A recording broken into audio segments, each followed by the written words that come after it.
word liberation just have vastly different understandings of what liberation is for. I haven't seen this much importance and attention.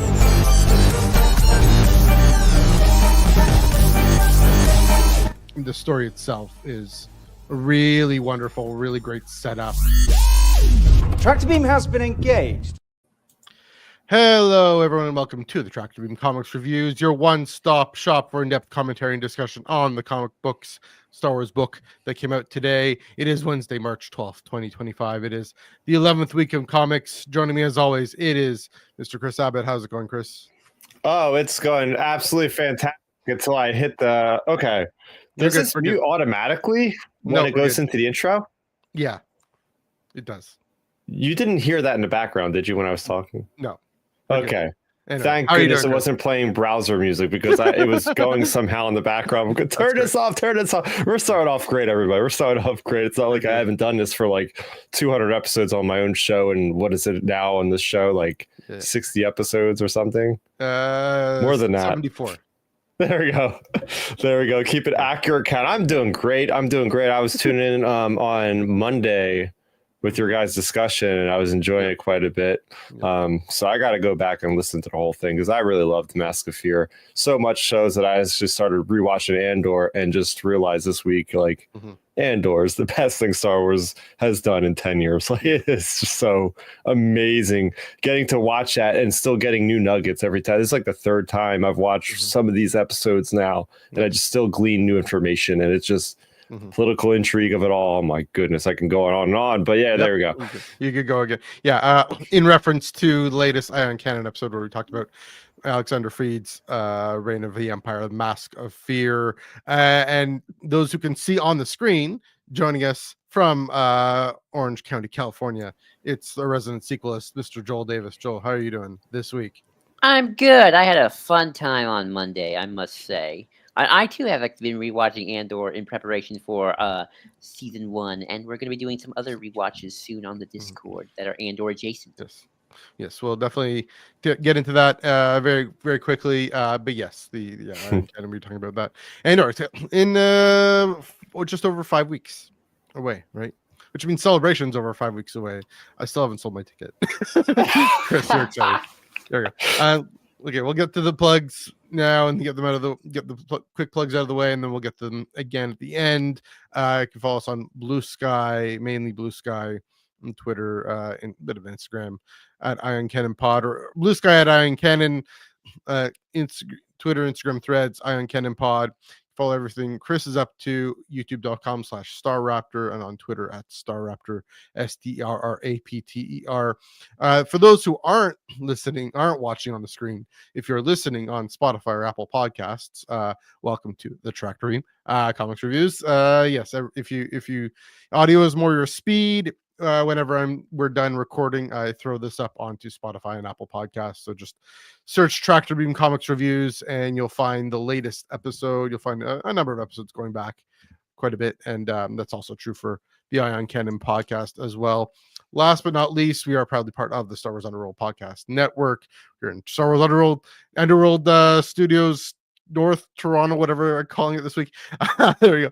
And so here on the Underworld YouTube channel, we have channel memberships, and we have super chats. If you chat with us, we will get your comment. If you super chat us, we'll get your comment immediately. We are grateful for any support you can provide to the channel. And as Joel mentioned, the Star Wars Underworld Discord server, down in the description below, there is a minty fresh link where you can hop right in, joining the fun, chatting about Andor, chatting about all sorts of things, about different Lucasfilm news and whatnot. And Joel, as you mentioned, film nights and game nights. Can you let us know what's down the pipe?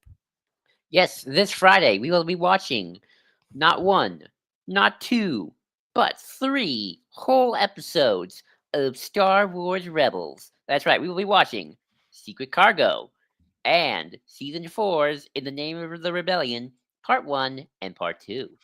We consider these Andor adjacent episodes because they all have Mon Mothma in them, or at least the Secret Cargo in Part 1 does. I don't think Part 2 does, but they at least have to do with Mon Mothma in some way. So We want to watch, as we get ready for Andor, we also want to watch some Andor adjacent stuff.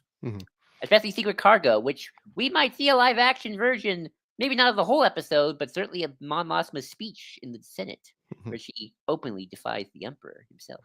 Yeah, it did. I suspect some moments in Andor will weave in and out of that episode.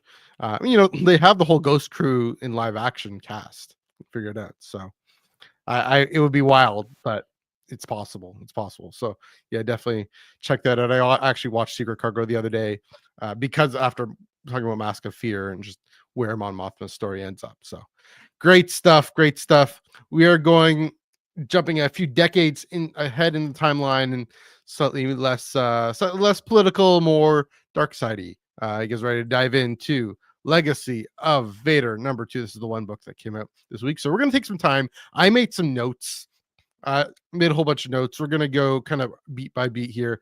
There's that cover by Derek Chu, of course written by Charles Soule, art by Luke Ross, colors by Nolan Woodward, letters by VC's Joe Caramagna, and cover there you see by Derek Chu, and I'll talk about the cover in a second.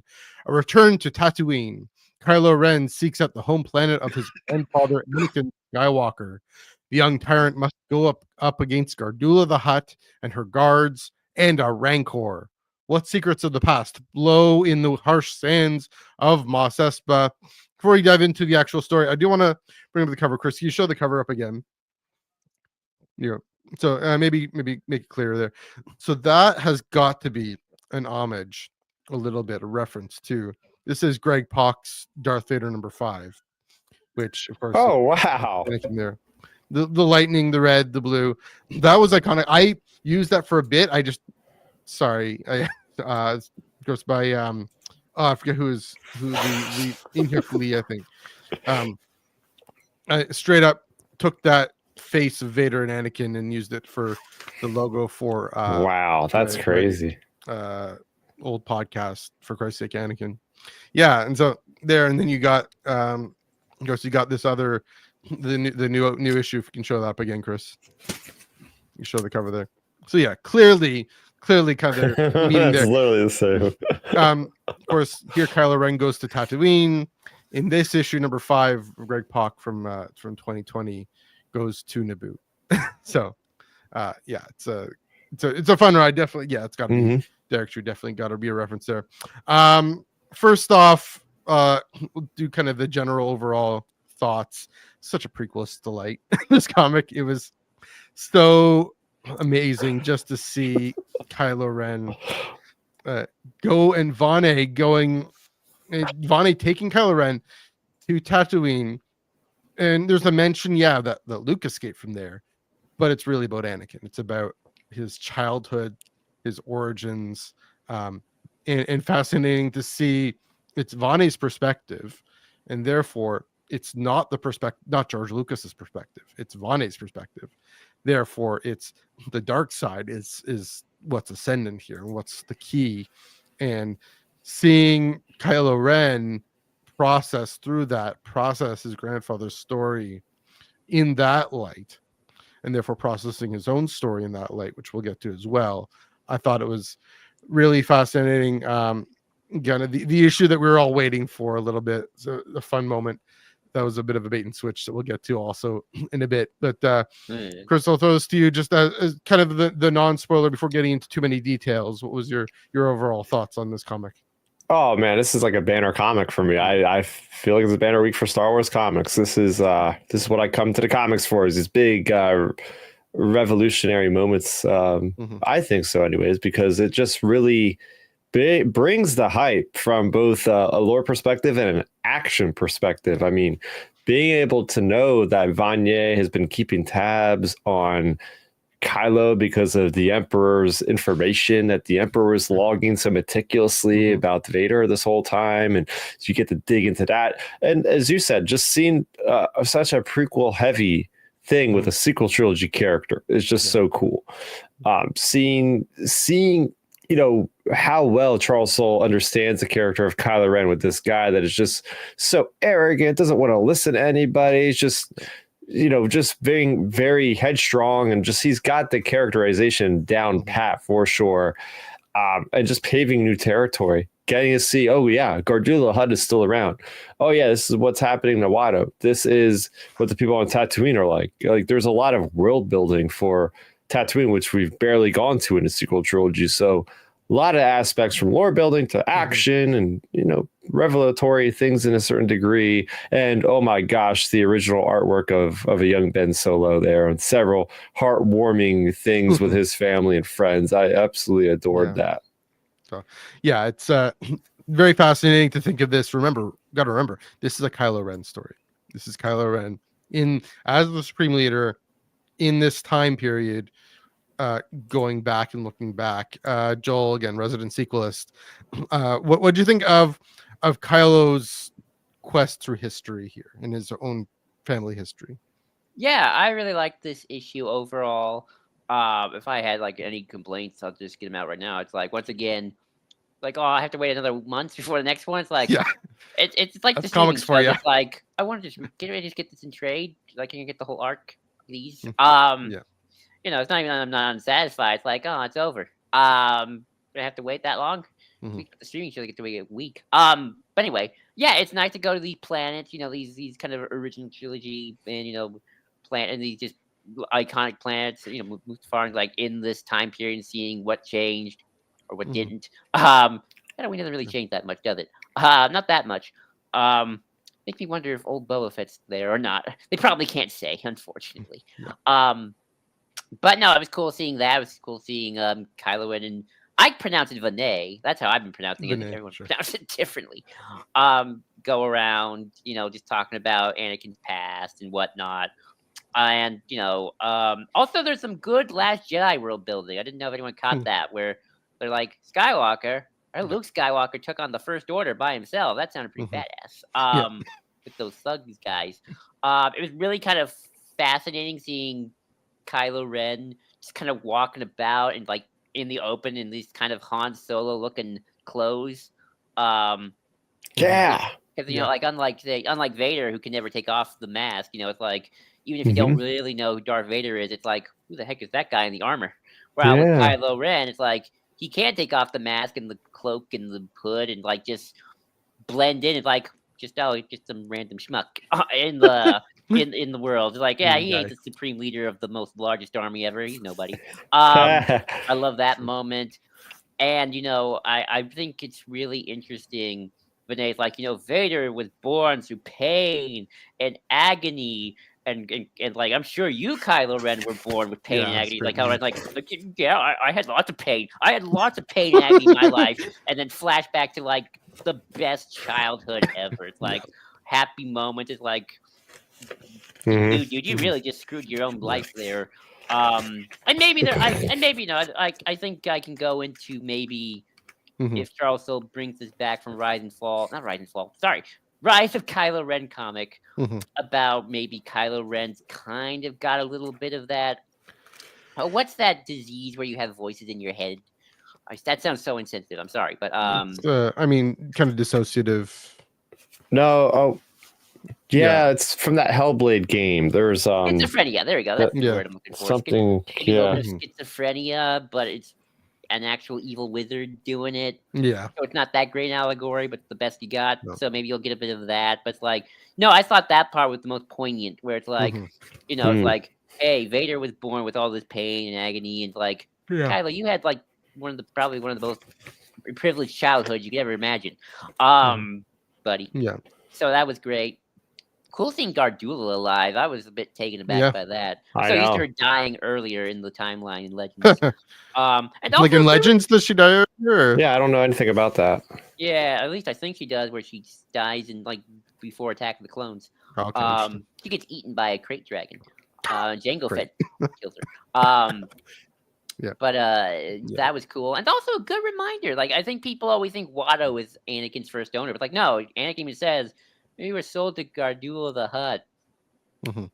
There's even some debate of whether or not Anakin was even born on Tatooine, technically.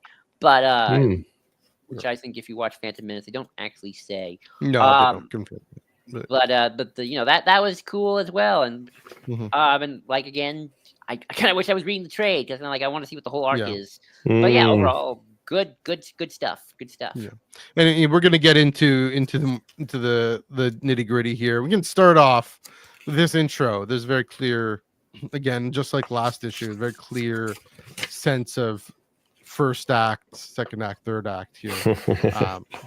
So this first act is, they show up, they land on Tatooine, and goes to, or it starts talking about the Tusken camp, talking about Vader again. Like I was saying before, this isn't George Lucas's perspective. This is Vinay's perspective. He is saying he's been the servant of Vader, servant of the dark side, a real believer in the dark side, and he's saying, "Oh yeah, Kylo Ren, learn this inferno that Vader grew up in," and shows the moment not from Phantom Menace, but from Attack of the Clones of Anakin killing not just the men, but the women and the children too, the Tusken camp, and saying, "Oh, that was a great thing. It was him in his glory of tapping into the dark side. It's the first moment, the birth of Darth Vader. Your grandfather was an inferno," and my mind immediately went to Matthew Stover, the dragon, right? That dragon within Anakin that finally comes out at the end in the fires of Mustafar. But a reminder,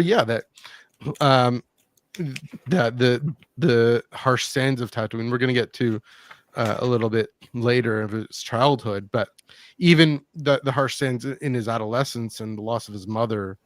And the even a mention of Padme and the loss of Padme. Again, that was on Coruscant, not on Mustafar, but No, that was on.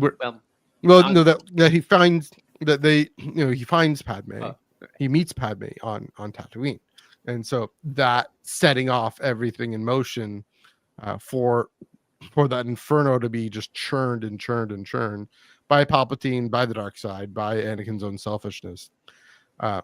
For Kylo Ren to see that and have the sense, okay, why are we here? And he doesn't fully get it, but of course, this is just the introductory salvo. And then it ends. Come, Lord Ren, or I forget the actual quote, but now let's go, and we'll get to where he goes next. But first off, this first intro, Joel, I'll throw this to you. What do you think of that first little act, first act, this kind of introduction to Vinay's perspective on Vader's past? Yeah, Vinay's an interesting guy. I've always been kind of curious about this Vader servant butler guy. I've joked like, oh, this is Vader's Alfred. if like evil Batman, this is Alfred. Where does he come from? Like, why is he so obsessed with Vader? I mean, a lot of people are, so I guess it's not something par for the core, but it's like, he is, so devoted to Vader, and after Vader's death, I think what I liked the most was like after Vader's death, I found all the Emperor's documents. Yeah. Which, by the way, good to see like the first little mention of the Emperor, Palpatine. I don't know. I don't want to read too much into it, but I hope that comes back in a big way, because I have to love. I'm gonna read a bit into it. Sure, read a bit into it. It's like we know he's a coming. He's coming eventually. So that was cool. And it's like how Palpatine just documented all of Vader's tragedy and pain, which that's part of the core. Yeah, he probably got lots of documents, just like, how should I screw with Vader today? That was interesting. And he's trying to explain to Kylo, like, why does this place matter, and blah blah blah. And I just like that Kylo has built he's such a fanboy. He built this fan image of Vader in his head, and in some ways, I think Vinay is weirdly reinforcing, but also breaking it at the same time. It's like, I think he's trying to say, hey, you're focused on the wrong things about Vader. Focus on this, and this will make you more like Vader, like your dreams. Where Kylo might have focused on different things beforehand. And I think that's really interesting as well. Like, It's like Vader born on Mustafar, but like, no, actually, Tatooine's just as important, if not more so. And I think that was really interesting. I'll read here what Vinay says to him. Tatooine, it's where Anakin first met the woman who would become his wife. It is where he was recruited into the Jedi Order. It is where he lost his mother. It is where he took the pain of that loss and first used it to access the dark side of the Force, where he felt its true power. And then Vader told Palpatine many things, confided in him. Palpatine used those intimacies to shape your grandfather into the weapon he was meant to be. May we all be so lucky. Again, this whole sense of the dark side, and this again, the Vinay, this beautiful moment of Vinay seeing the recording of Revenge of the Sith, the transformation into Vader on Coruscant. There, yeah, go ahead, Joel. Well, I mean, if we take the, I have been every voice you have ever heard inside your head moment, and some other supplementary material of Kylo, he has been hearing the voices in his head since he was a child, which is at least according to Skywalker, A Family at War, by Kristen Baver. Yeah, Kristen Baver. That's definitely the direction they went with, and you see a little bit in the Rise of Kylo Ren comic where young Ben Solo is hearing voices in his head, and it's apparently Snoke, but obviously Snoke is Palpatine. Then Palpatine's already kind of molding Ben Solo from birth, dare I say, grooming Ben Solo from birth, into another dark side weapon to use and one day possess at the body, should the need arise. So guess Ben Solo has been lucky in Vinay's eyes. Vinay doesn't know it, because I don't think Vinay knows Palpatine's back. Yeah. Chris, all those, do you again the overall thoughts on the intro? By the way, Joel, first of all, I'll say those thoughts are affecting how I see this whole issue, and how this issue ends. That's fascinating. But Chris, also those, do you think of this introduction of Vinay's perspective and why he's brought Kylo to Tatooine?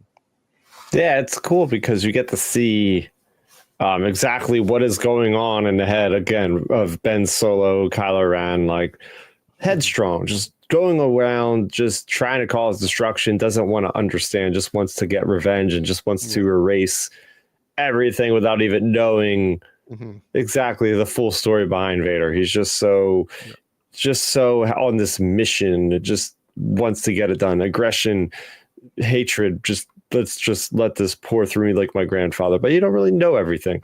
He thinks he knows everything, but he does not, clearly. And Vanya is always a character, Matthew, like yourself, I've always been interested in, like a dark side character that resides in the Vader's castle, Fortress Vader, because we get to see quite a lot of them. If you guys have read the IDW Return to Castle Vader, like the Cavan Scott stories, those are the most intense, but they're a young reader. So we're going to get a lot more out of an adult comic from his character, which we already gotten quite a bit. So we're getting that more of a deep dive into, okay, I want to know what this guy was doing in Rogue One. Who is this guy in the background? Blah, blah, blah. Then we're going to see, that this guy was very good at what he did. And I just want to know more about, okay, what happened with the rest of his body? So he knows about, I don't know if he knows about what the Emperor did even. I guess he doesn't. I guess he has no idea about what happened with the Emperor on Exegol. But yet he's almost doing the same thing that the Emperor did, where he's preserving his body after death. So a part of you wonders, if he is in on the Final Order and the Sith occult and all that kind of stuff, because it seems very much in the vein of what Emperor did, just keeping his body or his mind going. If his body is not going, his mind is getting transferred. So, from that perspective, I like getting more out of the character, even if he didn't really talk about his history, but just the cool stuff about the past of him aftermath of what happens to the Emperor. What does somebody do? They go getting the information as much as they can get, and what secrets might they have found? What does he know that he isn't telling Kylo Ren? Yeah. And of course, Palpatine, he's in the middle of this whole transfer. Exegol is out there; it's still happening.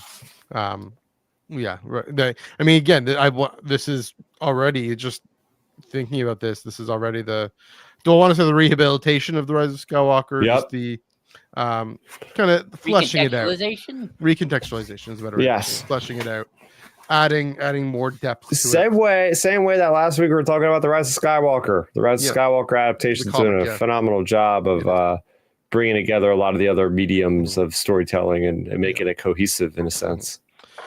So Vane leads him on. He says, "Come, my prince. There's much to see." And the next thing you see is the Boonta Eve track, where from, of course, the Phantom Menace, from where 9-year-old Anakin, little local boy, skilled pod racer, the only human ever capable of winning the Boonta Eve, and clearly the skill is on display as a pod racer, but then Vinay brings up his greatness was really forged. This Inferno was forged in slavery. These was the chains that he had to rise above. And Kylo's surprised. What? He was a slave? He was in this weak, vulnerable position? I can't have that. Can't have that. Then there's that action moment where the those thieves come up. And Joel, you mentioned that with saying, "Oh yeah, Skywalker. Yeah, Luke. He's taking on the First Order."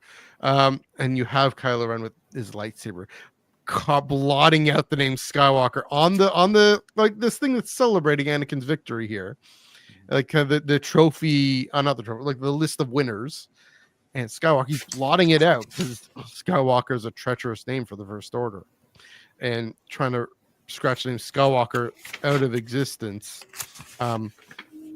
We'll get to why he wants to confront Gardula in a bit, but yeah, and this brings up things you guys have already mentioned. Joel, you mentioned about the contrast between Anakin's childhood and Ben's childhood, and how Anakin really, does have this red tinged childhood, although there is this happiness, there is this cheerfulness to him.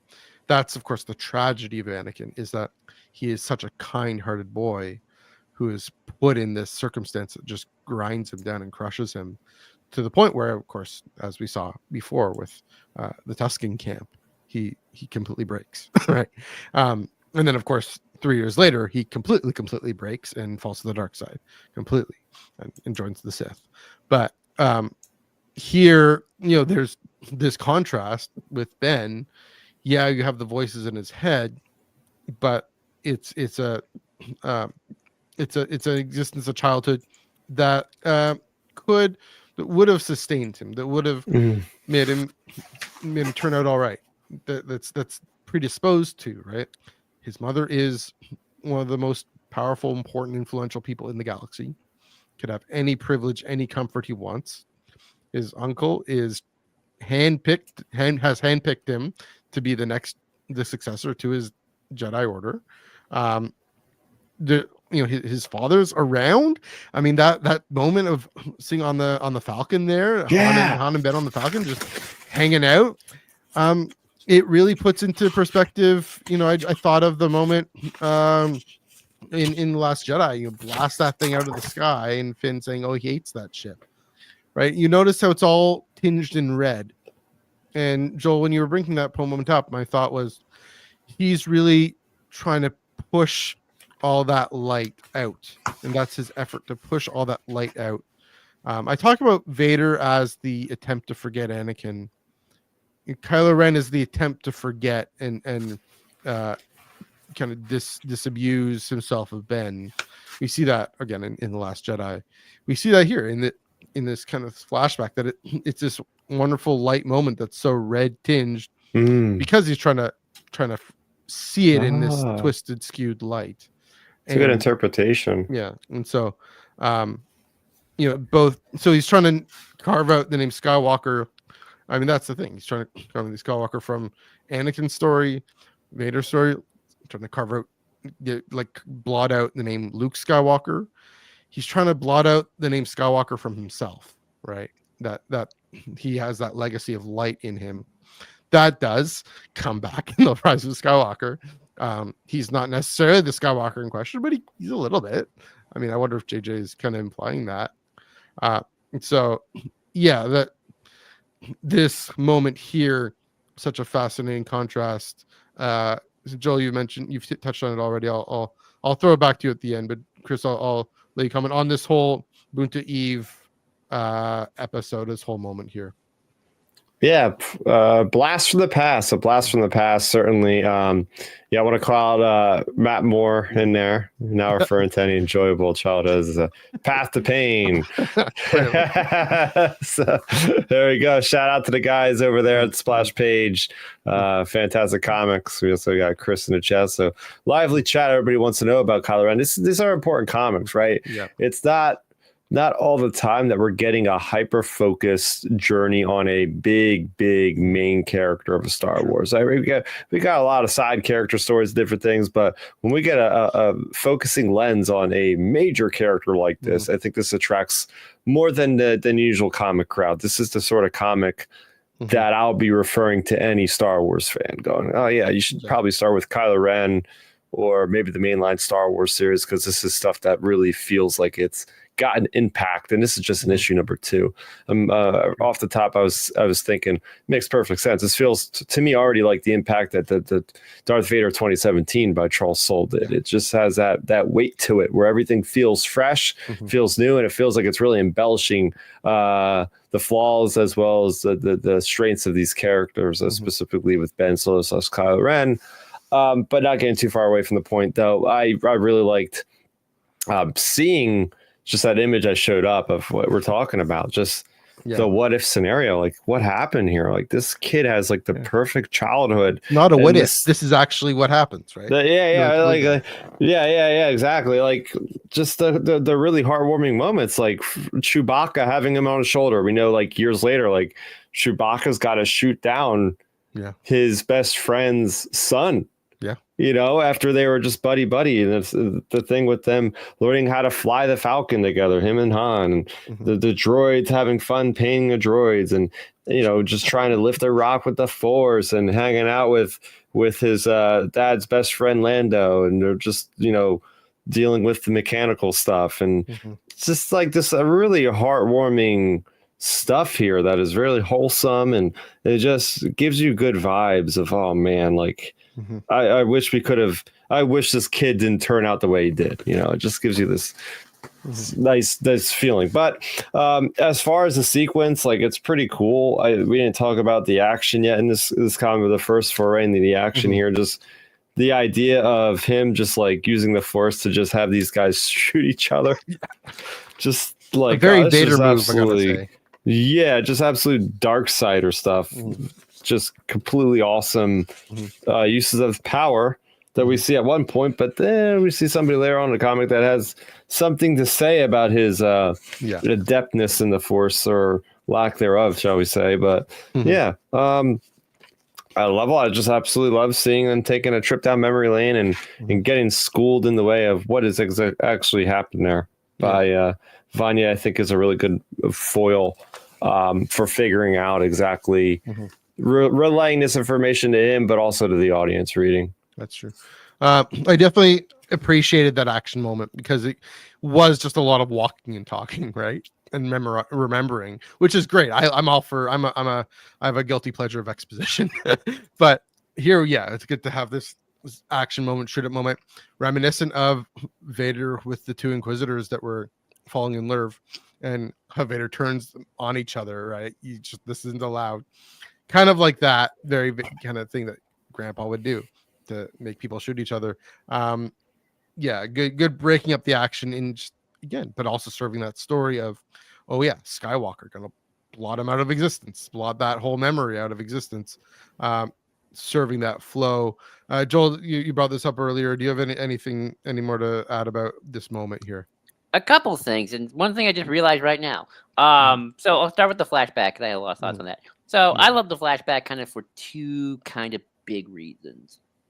One, I think there is because we have not seen so much, there is a kind of a question like, well, what was Kylo Ren's childhood like? What were they bad parents and family? And by this case, it's like, actually, no. Luke and like Leia and Han did the best they could, and it seems like for many years they were happy. Like, I tend to take this all as truth. So I don't think this is like what is. I think this is, little Kylo was a weird looking bug thing. And here is, Ben, Kylo Ren and his dad just hanging out on the ship, being dudes, Mhm. and learning how to fly the Falcon. There's the nice family moment of what looks like me. I don't know. Maybe it's Thanksgiving. It's Star Wars. It's Life Day. Yeah, They're hanging out with Life Day. Even Sure. Luke's there. Big one with happy family. I also think this moment is good because I think there's a tendency. And it's one I never have, but I think if you can easily think about it because again, you don't have that in between. Mhm. People think that after Return of the Jedi, it all went downhill for everybody so quickly. It's like where it's like, no, I always did contend they had a good 20, 30 years of happiness. I mean, look, this image of the Thanksgiving. I call it the Thanksgiving image. Yeah. Luke's already got his beard, so that tells me like this is like even after the Mandoverse stuff, where he's a lot older now. And also it's good to see that Luke didn't just isolate himself forever. It's like no, he went back to the family and had Thanksgiving with the gang. Even when he was doing his Jedi teaching stuff, and they had a good decade or more of just living their lives before things started to creep up again. So that's good to kind of know that there was a time when things were good. So I really love the flashbacks for that. You talk about how I think in some ways Ben did a worse job than Anakin trying to forget his past self, where it's like Oh, sure. Anakin at least had a good couple decades of where he just completely was broken as a human being, whereas Kylo, because he didn't get burnt up, and also the fact that a lot of his loved ones were still alive, there still were a lot more conflict out there, and Kylo didn't last that long. I think he was only Kylo Ren for at least a maximum 7 years, maybe less. The movies kind of something like that. Yeah, movies have always implied a little less. The one thing about the action scene, and I'll make this I'm reading too much into it, but maybe not. I don't know. Just to get the panels. Sure. It's interesting that the people he kills are kind of scummy. I don't know if I'm supposed to read into that or not. Where it's like, oh, Kylo Ren kills some random Tatooinians, but these guys seem like they're kind of scummy anyway, and they want to rob him. It's Tatooine, of course they do. Yeah. And it's kind of interesting. It's like they don't have him kill like I don't know, innocent parents or like civilians who are just like a family. It's like no, they kill the people who are already poking the bear anyway. With like, we're gonna rob you now, kid.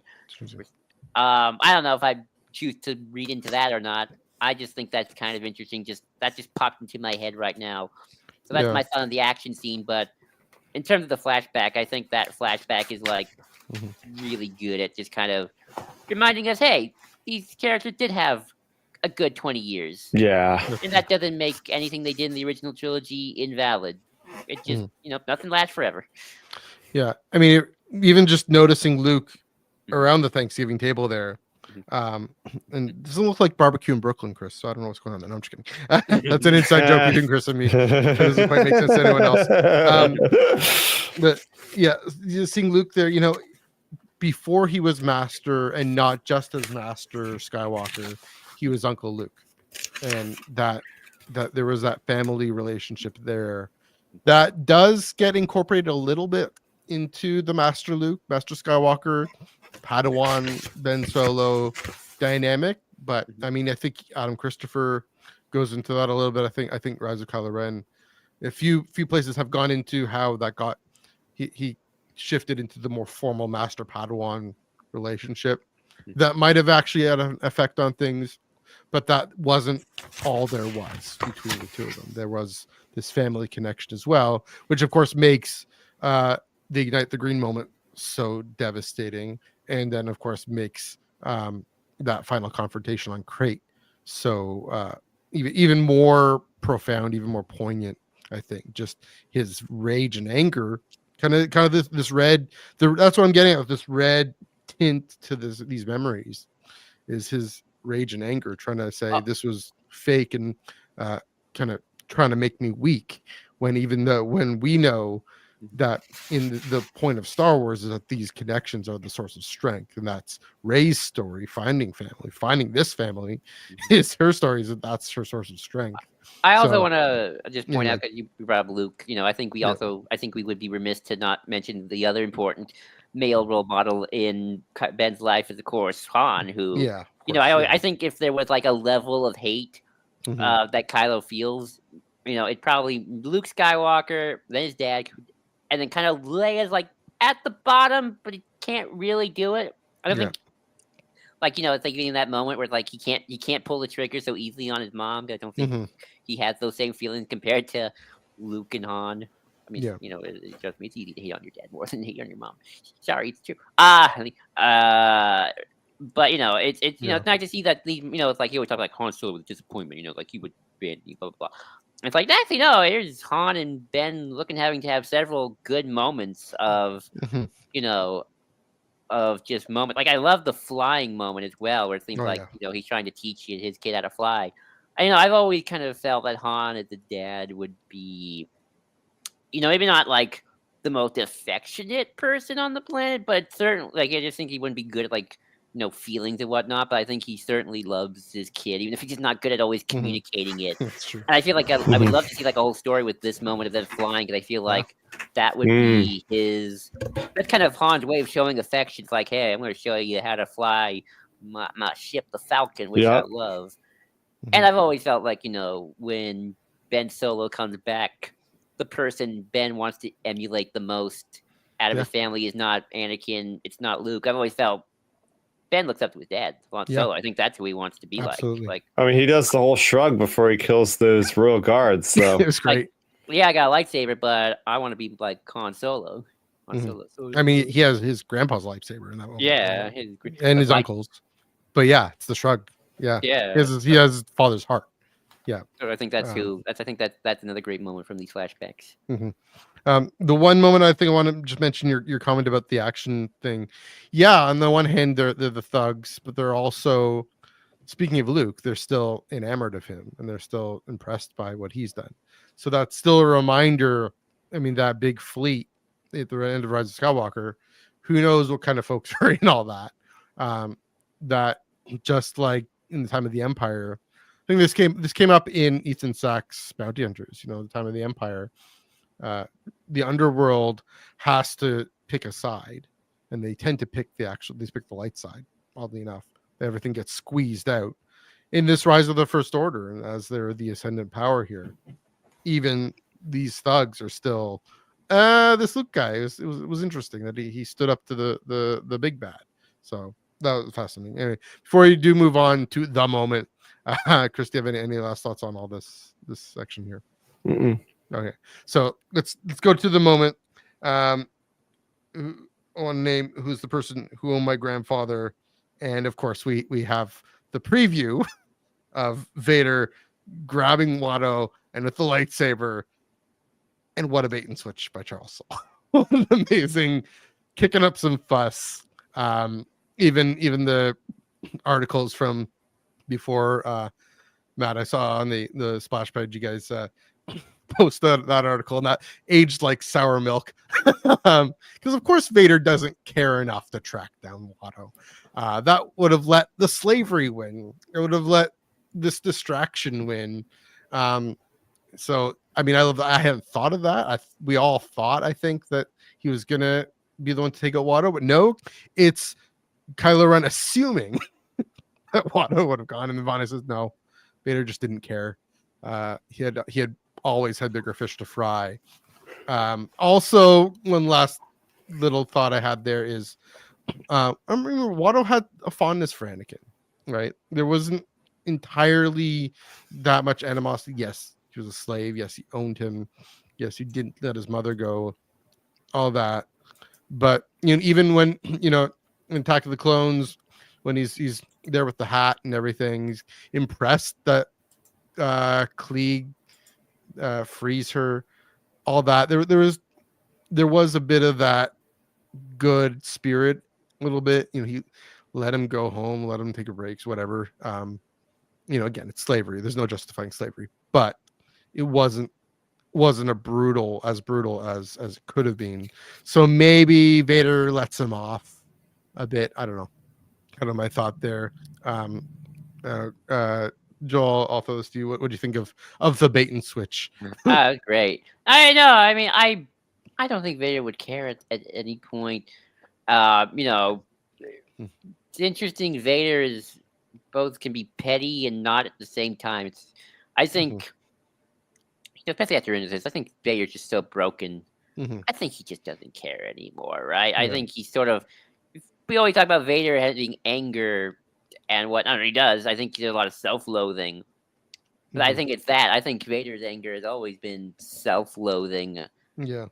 And it's like I'm too. It's like it's a mix of self-loathing and depression, where he's like, I don't have the spirit anymore to do it. And he's like, I'll just do whatever the Emperor wants. He gets a little bit more when it's like, oh, Kenobi, where's Kenobi? Yeah. Where? Kenobi. Yeah, great. But even to the point where it's like the Emperor by the end of that, the series, it's like, you gotta get over Kenobi. We got a galaxy to run here. It cannot be overcome. And, like gives him the look and like, Kenobi needs listen to me. I'm shutting up now. Where I don't think he would care. I think like if Palpatine found out he went after Watto, it's like, dude, what are you doing? Yeah. Wasting time. We should be crushing rebels, not that measly little drug dealer sometime to me. I think it also kind of says a lot about Kylo Ren and his focus, where he's not looking at the big picture. And of in terms of like being a villain, it's like he wants to be, he's Vader, but he's also got the position of Emperor for all intents and purposes. But yet he's still got more of a, I gotta find Rey because she's a girl and she's stupid. Send all the resources there instead of this strategic thing that we probably should be doing. So it's like key things like Vader, of course, would go after the petty people for his revenge and what. Kylo Ren would, yeah. So it's like Kylo Ren kind of doing the thing where they're like, no, dude, Vader had more important things like running an empire. Maybe you should try that. And like Kylo Ren right now is like, no, I gotta avenge my grandfather's honor by focusing on this one hut that probably is not that important. I thought it was both makes sense and it's kind of funny at the same time. I mean, Palpatine would have been like, why are you giving Anakin's story too much attention to? Right, that was always the thing that you talk about molding him into the weapon. So Palpatine could use Anakin's story to fuel Vader's rage when he needed to point him in a direction, like at the rebels. His rebel weakness, hope is this weakness. But when Vader himself goes and explores Padme's story right on Naboo, explores everything with Luke, right? Palpatine's both, probably a little threatened. Is this rival potentially? But also, like why are you trying to do something that will cause you to remember Anakin? You're supposed to forget Anakin. Don't remember Anakin.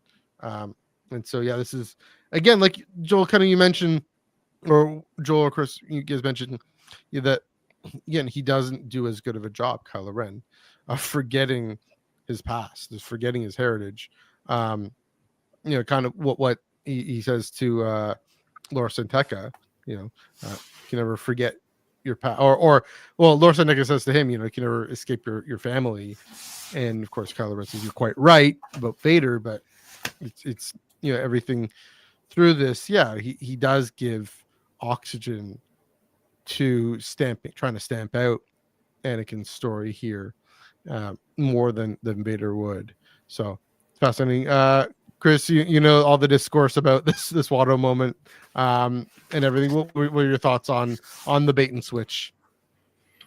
Yeah, it's one of the notes I wrote is that this story in itself is very surprising, especially the ending, which we'll talk about pretty soon here. But it's good to know that you shouldn't look at these darn previews as the gospel because.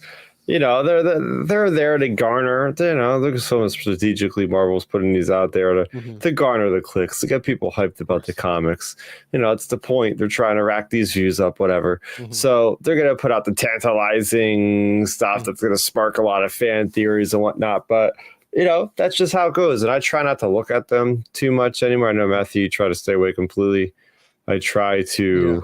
Do my best now to not look that much at this stuff as I used to, because you can never really tell. But I think it makes sense. I like the idea that maybe there was like a rebellion, like a slave rebellion that maybe happened, and they just said, let's kill this guy, and it just like bomb his house or something because it looks pretty messed up. So I like this way better of like people getting back to the man in a way of just like, all right, let's cause an uprising, get rid of him, and it just has more of an effect than just Vader going there just checking another name off the list. I don't know. Yeah, that's true. Yeah, it's interesting. You're just kind of seeing the uprising, or is it more just the decay? But yeah, I don't know. I just got the idea from the dialogue that it was like, oh, there's other slaves of Watto. Yeah, like or something. I forget what he said, but I thought it was a sly hint that maybe it was like other people killed him or something. I don't know. I kind of thought it, at least as I read it, I thought it was like Watto owed too many debts, and it's like someone just came and like, oh, we're just gonna kill. We're gonna old mafia style. We're gonna get your legs then. Or clipped his wings or something. Bad for Targaryen. Can you imagine that? Oh man. Yeah. So, I mean, I don't know. You kind of seem in Attack of the Clones. You seem just kind of elderly, so you might have just gone of old age. True. Who knows? We'll never know. One of the things we'll never know.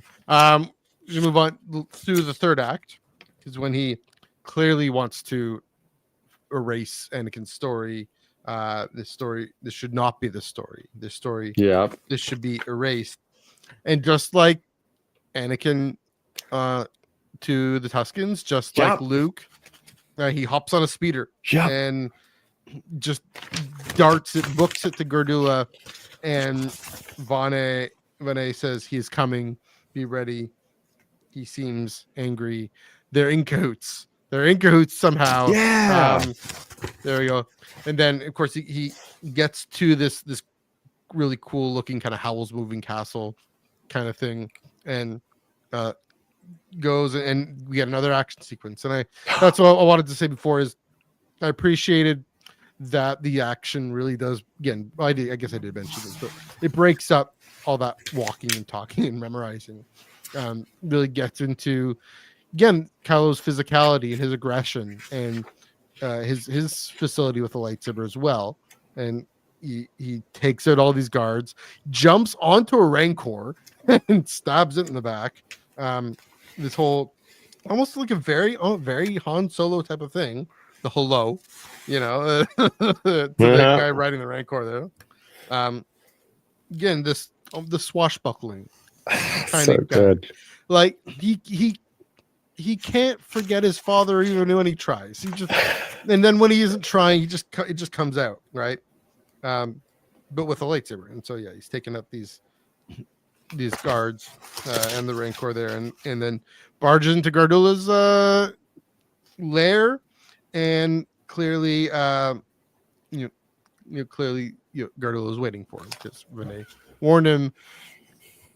Few things that come up here. So first of all, then, I'll say the sequence more or less. And then you shoot. He's able to hold off all these other guards, but then there's this weird little rock force user guy.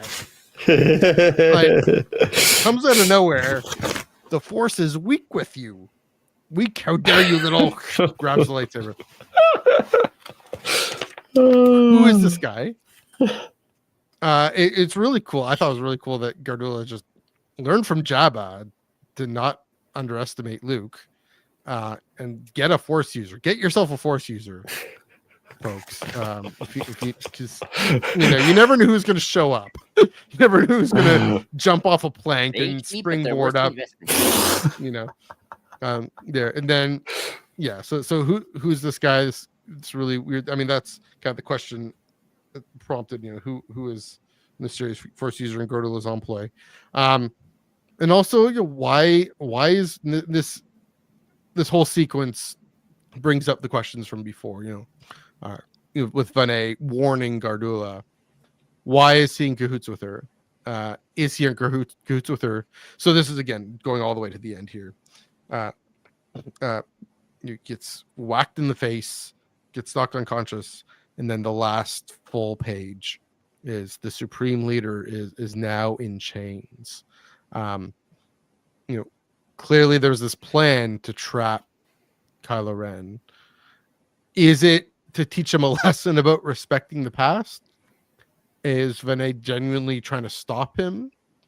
Or, I mean, you get the chains there, reminiscent of what Palpatine is willingly doing with all those wires. Is Vinay more in cahoots with the Exegol experiment? This is where I think that. I actually don't think yeah. Vinay is actually in cahoots with Exegol. Okay, because you kind of suggest you implied it a little bit. Oh no, I was implying more just for the story was setting things up. I don't know if Vinay is actually. I'm not convinced enough.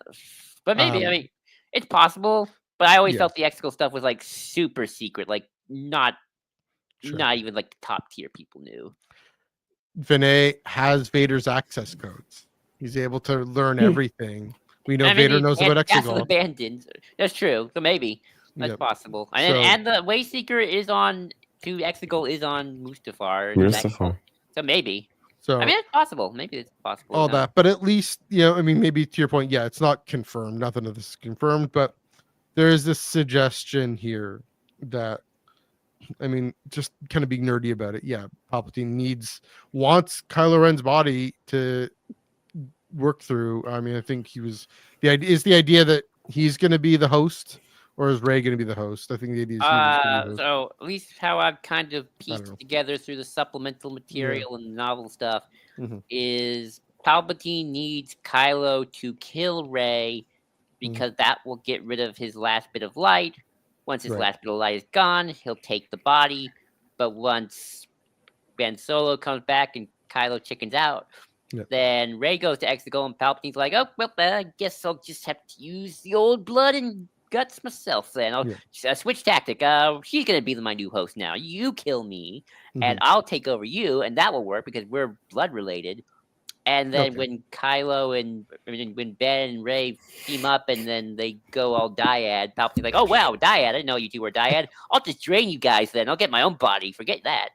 So kind of like, I'm going to do Ben, and then I'm going to switch to Rey when he chickens out. Oh my gosh, my head is trying to get around all that. It's not that difficult. He can switch his bodies. It's like that with basic. It's a lot of different plan B, C, D.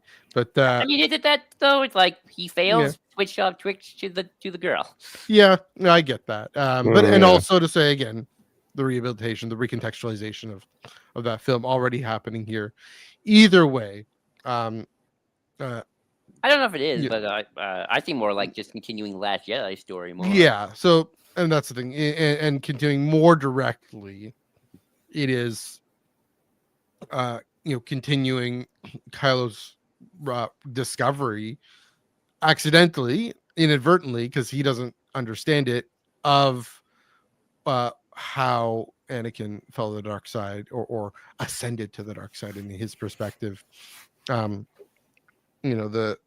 it Gardula saying this, you came here because you didn't like your grandfather's story, thought you could kill the past, right? Let the past die, kill it if you have to.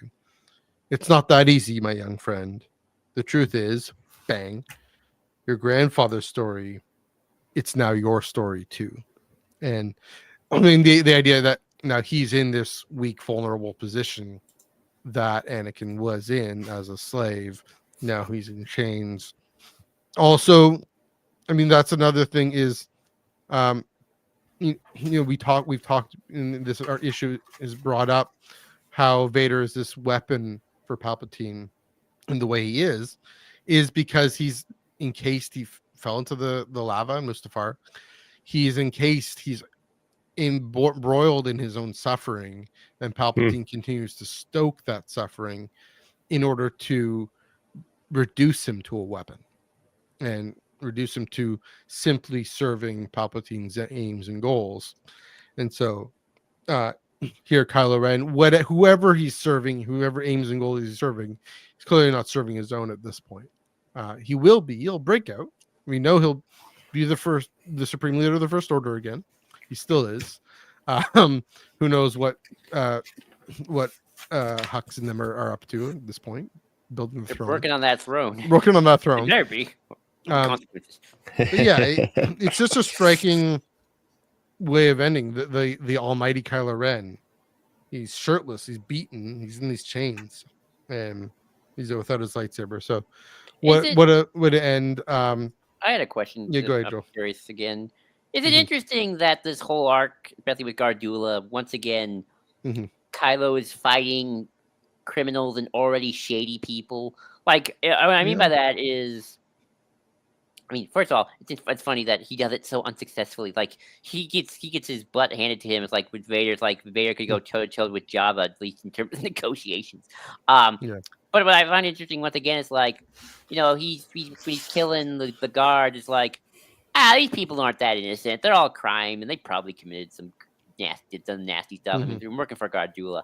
You're doing some nasty stuff. It's interesting they haven't shown Kylo yet, like, oh, here's like an innocent civilians, or here's some innocent family, and let's kill all them.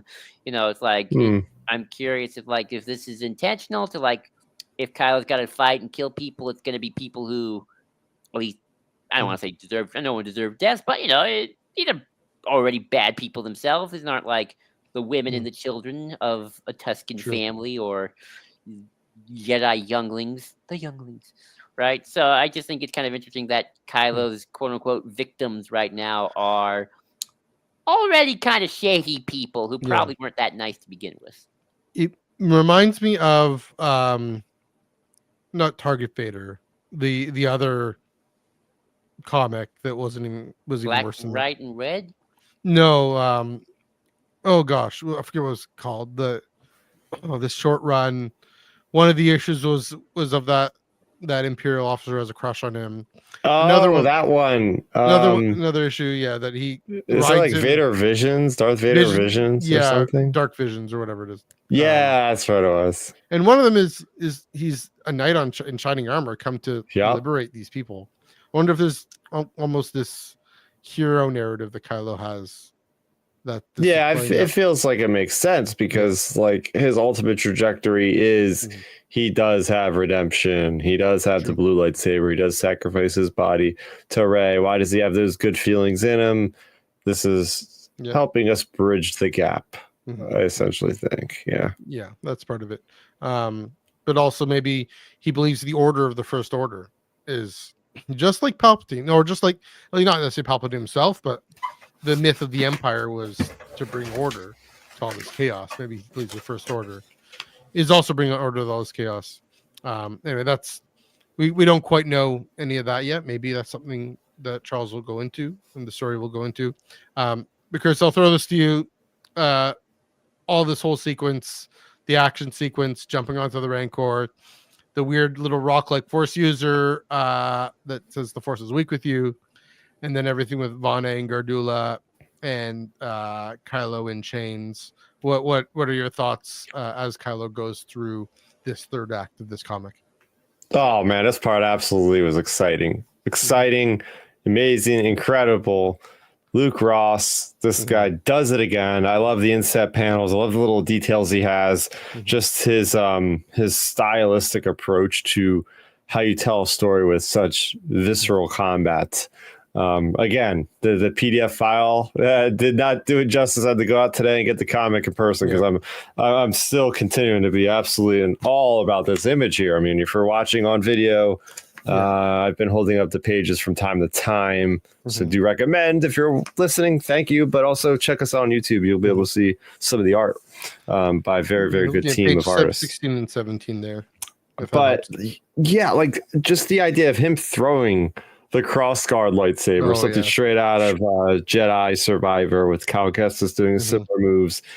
But like that saber is inside of this Weequay grunt. Yeah. And then Kylo proceeds to jump on top of the Rancor, say hello, use the Force to rip out said saber, which then severs this body in half. Then takes it, impales the rider, then stabs the Rancor through the head, through the mouth, drops down, dodges the other Rancor, slices its leg clear off, and then just lets the thing run and crush the rider into the side of the palace as he just slices open the door and walks through. I mean, that is some amazing Yeah. choreography and breaking down of the art in a very efficient and brutal manner in a way that this is why I love Luke Ross. This is why I was first brought to this artist's attention with the Darth Maul miniseries, I believe, of 2017. And every time he just brings the heat, and seeing this kind of combat on Tatooine is just, oh man, it's so good. And then you get into the next couple pages. We already talked about it, but going to the next point here with this rock-like creature, I think it's pretty cool that, just like, in Legends with not Tarkin, Grand Admiral Thrawn having the Ysilamari as a defense mechanism against Jedi. We have a similar thing with Gardula Hutt. So it's cool to like you guys said, she learned from Jabba. You gotta have a defense mechanism here, just in case. So what's going on there? But the thing I really wanted to get into tonight is actually, again, Charles Soule getting to flesh out some spaces that we don't know if characters existing in. So my question is, all right, where the heck was Gardula the Hutt in Book of Boba Fett? Why? We know Gardula the Hutt was very big in crime. She's literally in a palace on Tatooine, not far away from Mos Espa, apparently. I want to know the story. Why does she just let these hoodlums just take over her matriarchy and her family's? I want to know more of the story. I know Lucasfilm had to approve a lot of things according to Charles Soule. I feel like this is probably one of the bigger ones. So I'm looking forward to next issue, maybe learning more about that, because I feel like that is a pretty big hole to kind of leave open, where it's oh, this character I thought for sure was dead this entire time, but where has she been the last 30 years? You know what I mean? Off planet, who knows? But I mean, it's tantalizing because giving the treatment that Charles gave, that Charles and Luke and everybody gave to Anakin's story, and as part of Kylo Ren's journey. It's tantalizing to think, oh yeah, also going to give this treatment to, maybe what Gardula was up to during the Clone Wars. Maybe that's going to Anakin during is that a way into seeing Anakin during the Clone Wars or something? I'm just spitballing. But yeah, to your point, give this kind of treatment to any part of this timeline that is part of Kylo Ren's story, because his story spans the whole saga. His story spans the whole Skywalker saga, especially. So, thinking about during the Mandoverse, leading up to Book of Boba Fett, we have a bit of that. We have his childhood. Is there something there in that time period? Or I don't know. And I don't know what Gardula has to do with that, but clearly Vanae sends Kylo Ren to Gardula to get captured. There's got to be a reason for that. And that's, again, the question I'm asking. Where's Boba right now? There's my question. Is he just old on Jabba's palace, just sitting? Who knows? Yeah. But, distributing water to the people. Yeah, maybe. We know Charles has written Jabba. Oh, written Jabba, not Jabba. Written Boba Fett already. So, War of the Bounty Hunters. So yeah, again, also tantalizing there too. Good question. Yeah, that's a great point. You guys have any further thoughts on this last act, on kind of where things might be going next issue? Yeah, I've been hearing the rumblings, and Charles Soule admitted this in the same interview on Star Wars Explained channel about hey, there's going to be a moment when Kylo Ren's going to be killing an Order 66 survivor, and that was all over the headlines. So this maybe this is the guy, or I don't know if it was Order 66 survivor. I'm pretty sure those are the words, but we know that there was a Force user in this story at some point. So this would probably be the character, I would imagine. And just very interesting. A brand new species to Star Wars, whatever it's going to be. Just the idea that it speaks basic and just doesn't look humanoid. It's very, very curious to learn more. Yeah, it is in the back panel on the back page, kind of the Kylo Ren, next in Legacy of Vader 3. Kylo Ren has been imprisoned by the ruthless Gardula the Hutt.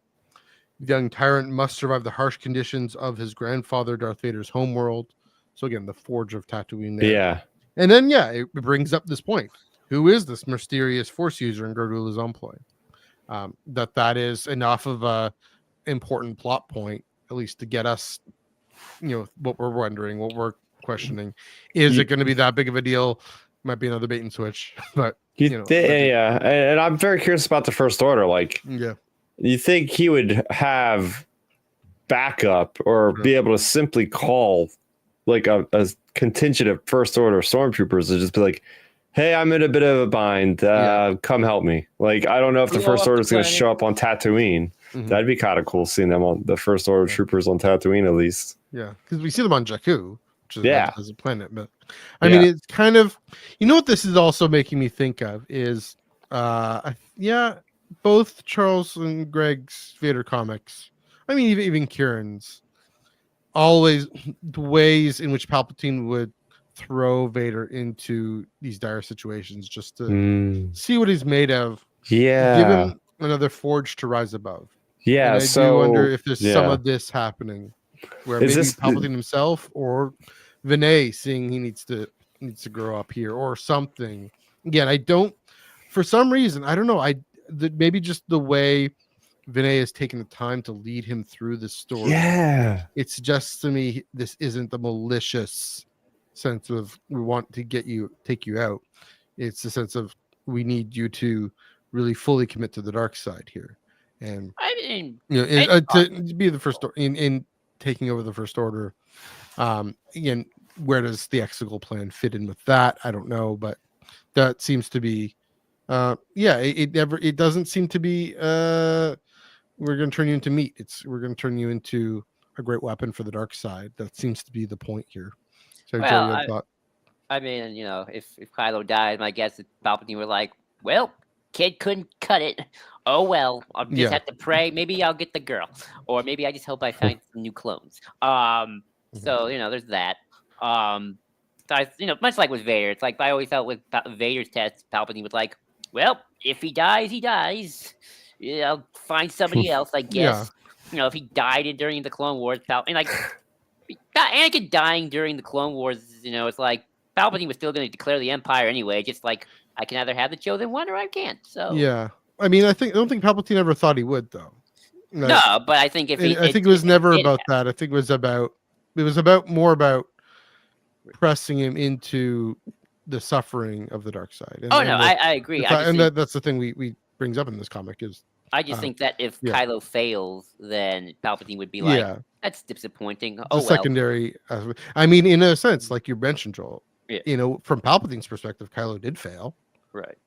By becoming Ben again and by returning to the light.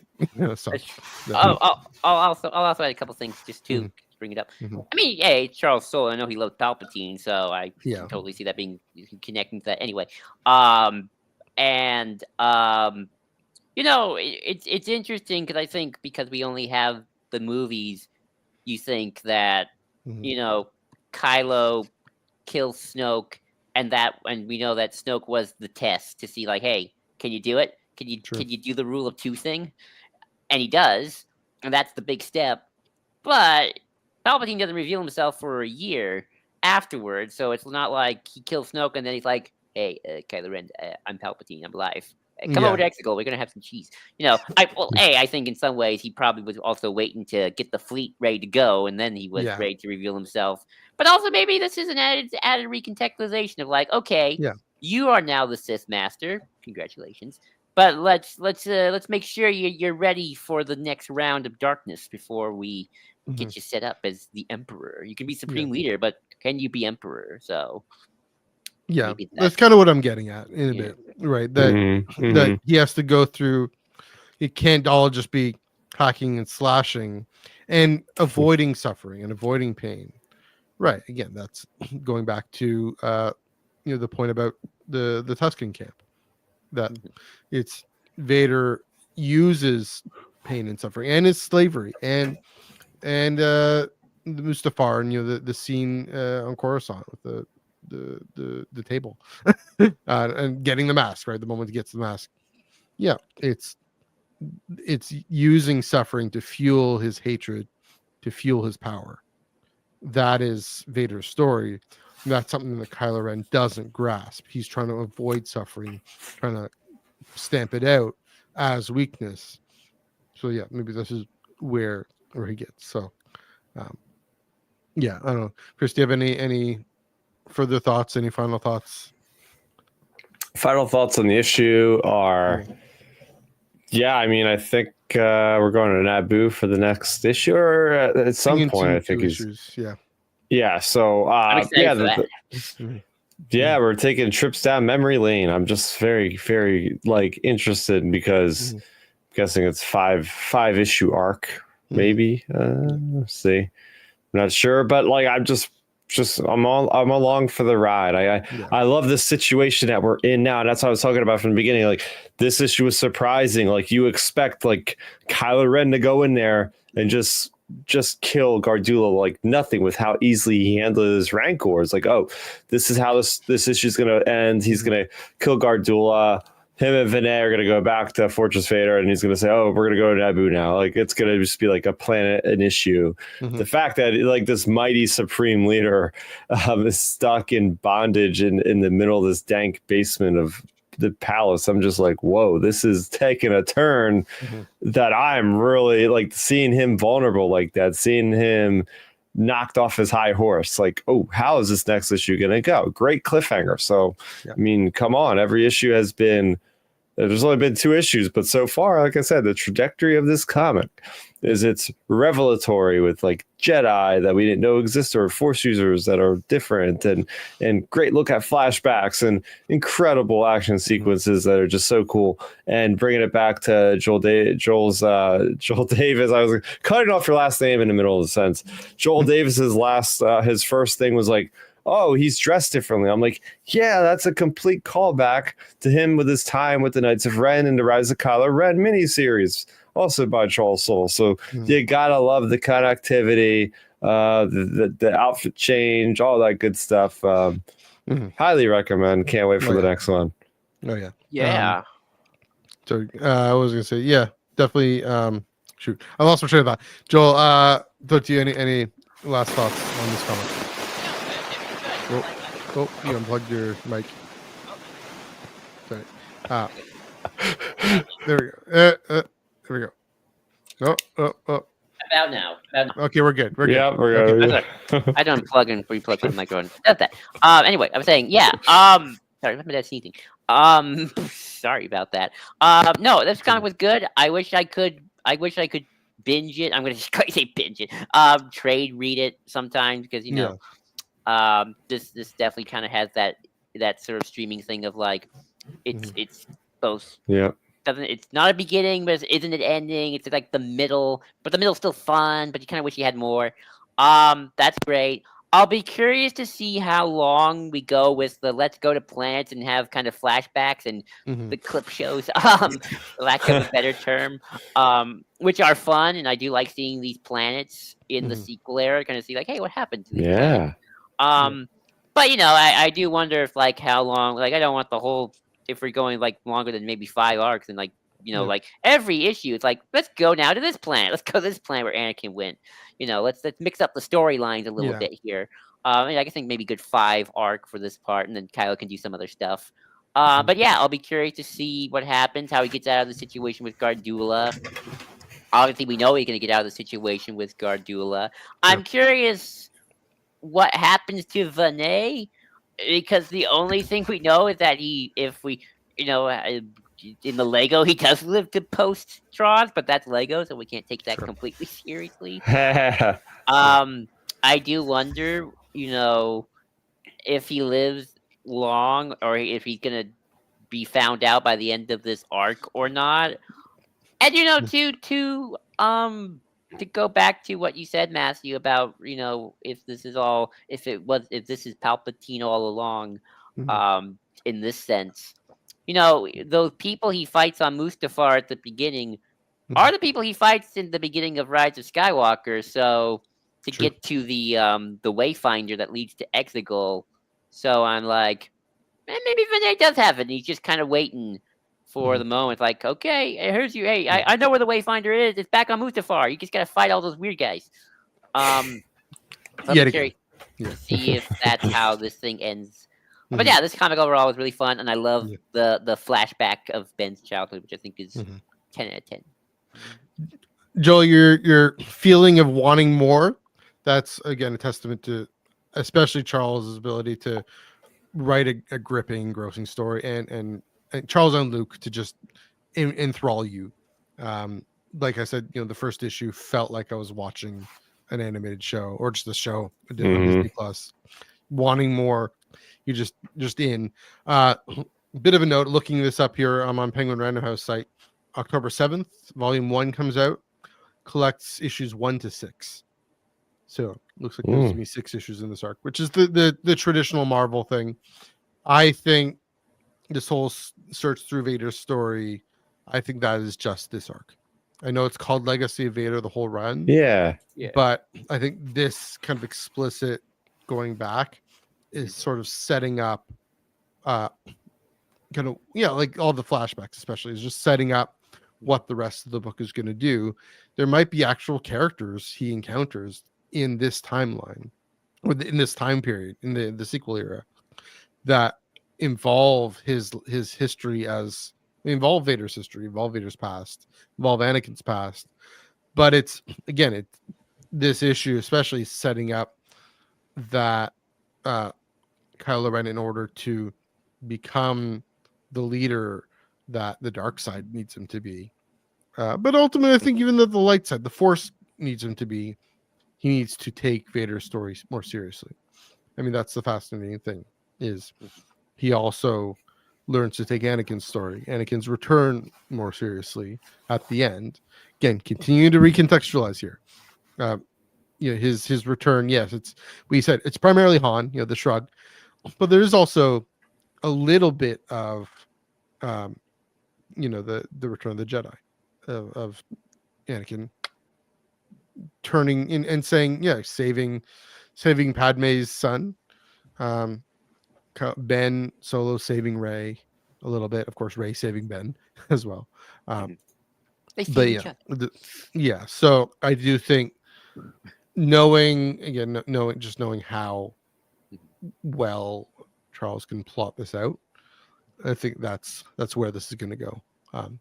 So yeah, it's fascinating. Again, the title is just so odd for that to be the story, but I'll take it. It's a Kylo Ren story about Darth Vader. It's a Vader story about Kylo Ren.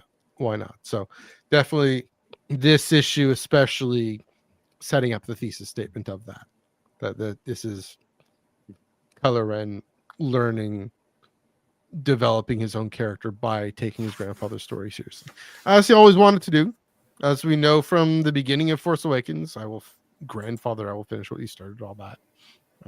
But yeah, here keeps I'll going ask. forward. Yep. Oh, sorry, I just had this one thought, Yeah. and I think this actually will tie into Rise of Skywalker in a big way. Do you think Kylo Ren will learn Anakin / Vader's whole immortality? I guess it's more Palpatine, but Anakin, the power to save the ones you care about from dying obsession, and that will kind of lead into the whole, because I always say that he never does finish what Vader started, but he does finish what Anakin started, because he had the power to save the one he cared about from dying, and then he dies. It is interesting. Amazing. Yeah. I see what you mean. My instinct is to say I kind of hope it's more accidental in a way, only because, so here's the thing, is Darth Plagueis, he's trying to use it to control life, whereas Rey is able to heal, right? Yeah. She heals the snake. She heals the crystal, but then heals the snake, but then heals Kylo Ren. Then she heals her. There is, the thing with Ben healing Rey is he then sacrifices himself, and so it'll be interesting because Plagueis only gets it part right. There is a whole other side of maybe Jedi healing, Jedi teaching, maybe even something. Here I'm going nuts here. Avar Chris and her kind of battle meditation or something. So you don't think that Vinay is going to tell Kylo's like, hey, Vader always tried to resurrect his wife so many times that that castle was getting boring after. Oh, yeah, maybe. Nicole But maybe learn. the fact that, that I think might come up, especially because it's a Charles Soule comic.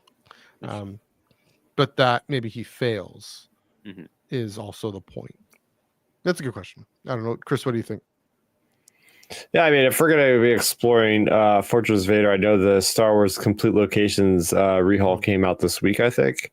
Yeah. And I know that's been floating around on the internet saying, like, oh, yeah, let's not forget that the whole reason why Lord Momin built Fortress Vader for Vader is because Vader was just simply trying to resurrect Padme. Like, it's a conduit for, like, the dark side of the Force as, like, a lightning rod for, like, the Force to channel into to resurrect her. So you would think if we're learning about Vader, we're in that location, I would think he would tell him, or he would Kylo would find out himself at least. So like, oh, what the hell is the purpose of this place? But yeah, that part definitely makes sense, I'd say. Sorry for the derail. I just thought about that. And it's not a drill. We're thinking about where this comic is going to go. So it's a great question. Yeah, but I think that about does it for. Unless you guys have any final thoughts on Legacy Vader number 2. The next one. Yeah, Legacy Vader number 3 coming out in a month. Next week, we're going back to Ariadu, the Battle of Ariadu, going on the penultimate issue of High Republic Adventures number 16. Trying to remember where we left off in number 15, but with Court leading the charge, or Farzala leading the charge. So there you go, Chris. What are you looking forward to in High Republic Adventures number 16? Yeah, well, first of all, I want to make a correction. We've been talking about, what was it, 17 as the last issue. It's been confirmed. This is going on to issue number 20. So 20. Okay, good to know. Yeah, because I was thinking it would be odd ending with Farzala as the main character. No offense, because he was never the main character. This is clearly a Farzala arc. So I think we're going to come around full circle, and it does look like April will be the Battle of Ariadu one shot. So this is amping us up for that one shot. I'm just looking forward to seeing that ensemble comic because this is the epitome of like throwing everything in the kitchen sink into one comic. We have stuff going on here, going stuff on over there. These other characters over here fighting this, doing this mission. Like so much stuff is happening in that comic, but it's not feeling overwhelming because we've been spending a lot of time with all those characters, whether or not already in the High Republic Adventures or if they're coming in from other projects in the High Republic. It's a good payoff series right now. It's a really nice payoff if you've been paying attention to everything that's come out, audiobooks, books, novels, comics. Everything is coming around full circle, full fulfillment. This is our reward as High Republic fans for sticking it to the end, just getting amazing payback, and I'm just loving it. So I don't know what to expect, but I'm just along for the ride again on this one and ready to see where it takes us next. Yeah, and it's interesting. There's going to be 18, 19, 20 that suggests that that's going to take us to June, probably. So when Trials of the Jedi comes out by Charles Soule. So yeah, everything's going to sync up at the same time. There we go. It's like they planned it. All right, so yeah, definitely go to your local comic book shop. Yes, it's on digital, but go to your local comic book shop. The Great Diamond Penguin saga seems to be settling down, I hope. So yeah, check that out. High Republic Adventures 16. But yeah, that does it for Tractor Beam Comics reviews. It's been a great conversation, great episode. Joel, thanks for jumping in, resident sequelist. Next time there's definitely a sequel era book going solo on a night. We'll get you back for it. Where can they find you on the internet? You can find me at JID20234 on Blue Sky. Again, JID20234 on Blue Sky. And of course, the Star Wars Underworld Discord server. Again, we're watching 3 episodes of Star Wars Rebels, Secret Cargo, and In the Name of the Rebellion, parts 1 and 2, as adjacent episodes to watch for Andor. And we probably will watch some Andor as we get closer. Yeah, it's coming up. It's coming up. Chris, thanks as always for joining, chiming in. It's been fun. 74 issues. We're going 75 is the next one. There we go. Where can they find you on the internet? Yeah, it's time's flying by. Time's flying by. More content being produced over on youtube.com/Star Raptor. You can find my comic book reviews. You can find my audio book reviews for Haunted Starlight, the latest from a good old George Mann over there, giving us the second part to his two-parter for the kids dealing with the aftermath of Starlight and the Drengir, however you want to pronounce it. So big pivotal moment for High Republic going on over there. So I have my review for that. There's also been a new edition for Star Wars Unlimited card game. So yeah, I'm taking a look at cards like, Grand Admiral Thrawn leader cards, pulling out, Major Von Rag from Star Wars Unlimited, or Star Wars Resistance. We even got a leader card, a second leader card from Admiral Trench. I mean, this is as niche as it gets. We got Kazuda Siono as a leader card pilot. You guys are gonna enjoy this one. We got even Rose Tico as a leader this set. So it's all sequel love thrown in the mix. So yeah, that's I have 2 videos up talking about these new cards coming out. That's about it. Yeah, it's been busy for me. So go ahead, youtube.com/StarRaptor for the latest on that one. Thanks everybody for watching. Outer Rim Transmission was also live. I was solo mode. This week. I talked about the Andor special look and talked about the implications for the new additions to Disney parks that might be hinting at locations in The Mandalorian and Grogu. They talked about, there's a Bespin location with the Razor Crest. There's a Death Star 1, I think, location where they go by Yavin. And then there's also that one last location, which is just slipped by my brain. I don't know what that last one was, but anyway, you can check it out on youtube.com/StarRaptor for the latest on Outer Rim Transmission, our weekly podcast. We go live this Sunday and every Sunday around 7 p.m. Eastern over there. So check it out. Is that Star Tours? Is that so this is the Star Wars Millennium Falcon Smuggler's Run. Yeah. So now they're revamping it, so it's going to have Mandalorian content, and it's coming out the day that the movie comes out. And Jon Favreau was there at South by Southwest, and he was on stage saying, like, these aren't retellings of things from the movie, but they're like asides from it or something. Like, he wasn't like, he was kind of being dodgy around the whole idea of it's like, these locations, but so it's Cloud City. I'm like, I can't wait. I really hope it's like the Razor Crest is right next to the Falcon flying towards Cloud City on Bespin. Like, oh my goodness. That's pretty cool. It won't be ready by the time I'm there in July, I'm guessing, but that's okay. There we go. You can follow me on Instagram at MNEUG1138. Also Threads and Blue Sky MNEG1138, Twitter NEUG485, also Instagram beaches.foodie FOODIE. Bless your timeline with some fried chicken. Why not? Also, on the Ion Cannon podcast this past week, as heard, we talked about Mask of Fear. Had 2 great guests on about that incredible novel. This coming week, right here on the Underworld YouTube channel, Monday 5:30 p.m. Pacific, 8:30 p.m. Eastern. Talking about fandom. What is fandom? Is it a religion? How's it deal with, kind of fandom communities, and with reference to Star Wars and others? Kind of going to be a bit of an interesting, different episode, but looking forward to that. Check out Joel and me on that episode. And then next week, High Republic Adventures number 16. Check that out on your right here on the Tractor Beam. Also, I should mention this weekend, Toronto Comic-Con. I will be there most of it. I don't know if I'll be there for all of it. Definitely Saturday at 12:15 Eastern time. I'm talking about Taylor Swift on screen. Probably not have much to do with Star Wars. Maybe a little bit to do with Marvel, but mostly just her brilliance and her genius as a film and TV star, believe it or not. So check that out. But yeah, definitely looking forward to Manny Jacinto on Sunday. Going to line up for his panel. Hopefully both some good place and Acolyte tidbits there. So if you're at Toronto Comic-Con, come say hi. I don't bite. Be happy to say hi. But yes, until then, until next Wednesday, High Republic Adventures number 16. Going back to Ariadu.